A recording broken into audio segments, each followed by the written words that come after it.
Dr. Ariane from the Movement Paradigm. Do you have a social dilemma? Do you love to stay connected to your friends and family on Facebook, on Instagram, but do you feel like you just scroll aimlessly, checking out what everyone else is doing for hours?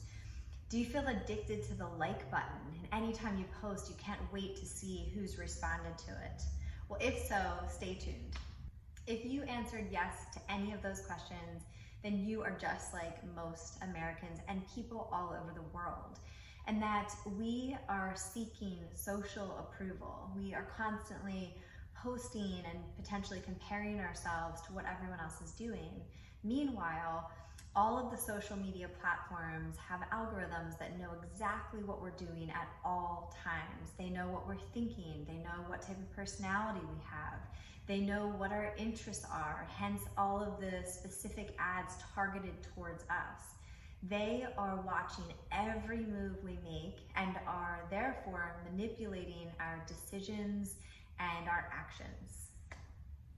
According to the American Journal of Epidemiology, there was a 5,000 person study that showed that a significant increase of social media use correlated with higher mental and physical health issues as well as decreased life satisfaction.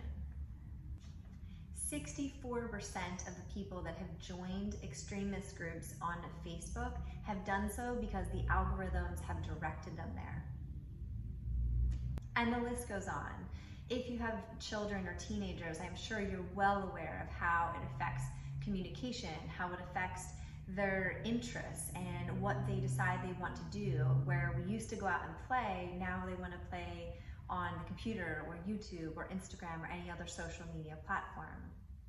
We see in our practice every day how it can impact body image and confidence issues in men and women.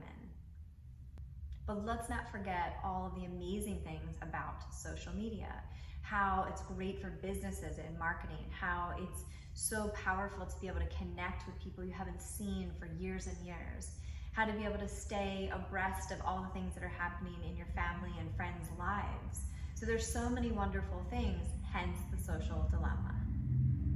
So what can you do to get control of your social media use so that it's really benefiting you, your life, your family, your friends, everyone around you, as opposed to really impacting your mental, physical, and emotional health? Number one, setting aside time every day to look at social media. So blocking time that you are limiting yourself to a certain amount of time, so that means that there can't be this aimless scrolling, and stick to it. Number two, one of the most important things is delete all notifications on your phone. So any Facebook notifications, Instagram notifications, email notifications, delete.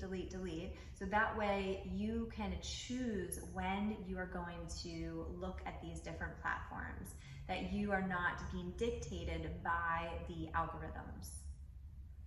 Aim to follow things and people that you believe in, you trust, you respect, and you admire, so that when you open your feed, it is not filled with things that do not make your life better.